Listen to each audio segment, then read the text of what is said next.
Master minds commerce చదవాలనుకునే 10th inter విద్యార్థుల తొలి ఎంపిక.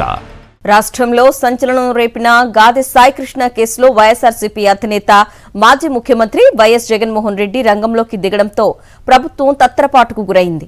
ఆలస్యం చేస్తే మరింతగా మెడకు చుట్టుకునేలా ఉందని బెంబేలెత్తిన ప్రభుత్వం వేగంగా చర్యలు తీసుకుంటున్నట్లు కలరింగ్ ఇచ్చింది.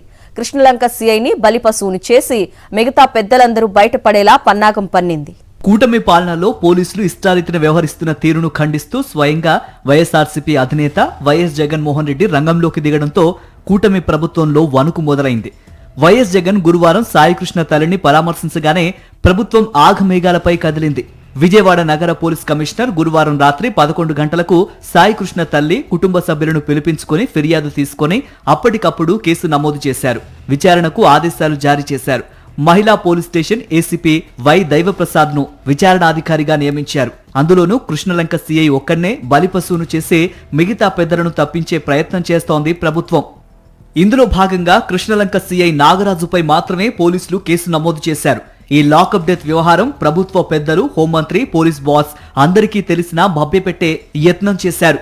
మిగతా పెద్దలంతా కేసు నుంచి బయటపడేందుకు సీఐ ఒక్కడిపైనే కేసు నమోదు చేయటాన్ని పలు పార్టీలు, ప్రజా సంఘాలు, న్యాయవాదులు ప్రశ్నిస్తున్నారు. విచారణాధికారి వై దైవప్రసాద్ శుక్రవారం ఉదయమే ఇతర సిబ్బందితో కృష్ణలంకలోని సాయికృష్ణ ఇంటికి వచ్చి విచారణ చేపట్టారు. తల్లి విజయలక్ష్మి, మేనమామ ముల్లపూడి నాగేశ్వరరావు, పిన్ని కనకదుర్గ నుంచి స్టేట్మెంట్లు రికార్డ్ చేశారు. 2 గంటల పాటు వారిని విచారించారు. మే 9న పోలీసులు తన వద్ద ఫోన్ లాక్కొని వెళ్లి సాయికృష్ణను మార్కాపురం నుంచి తీసుకువచ్చిన నాటి నుంచి జరిగిన పరిణామాలను అతని తల్లి వివరించారు. సిఐ నాగరాజుతో పాటు అదే స్టేషన్లోని కానిస్టేబుళ్ల పాత్ర గురించి కూడా ఆమె వివరించారు. సాయికృష్ణను మార్కాపురం నుంచి తీసుకొచ్చిన తర్వాత విచారించిన task force ACP Lata కుమారిని విచారణాధికారి Daivaprasad సాయంత్రం కృష్ణలంక పోలీస్ స్టేషన్ కు పిలిపించి విచారించారు. కాగా సాయికృష్ణ తల్లి మరో 6 కానిస్టేబుళ్లపై ఆరోపణలు చేస్తుండగా వారంతా అదే పోలీస్ స్టేషన్లో దర్జాగా విధులు నిర్వర్తిస్తున్నారు. అలాంటప్పుడు విచారణ సక్రమంగా ఎలా జరుగుతుందని పలువురు ప్రశ్నిస్తున్నారు.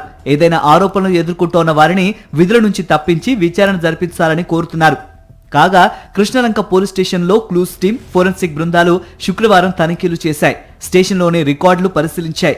సాయికృష్ణను స్టేషన్ కు తీసుకొచ్చినప్పుడు చేయించుకున్న సంతకాల రికార్డులను పరిశీలించినట్లు సమాచారం. మరిన్ని అప్డేట్స్ కోసం ఛానల్ ను సబ్స్క్రైబ్ చేయండి. నోటిఫికేషన్స్ కోసం బెల్ ఐకాన్ పై క్లిక్ చేయండి.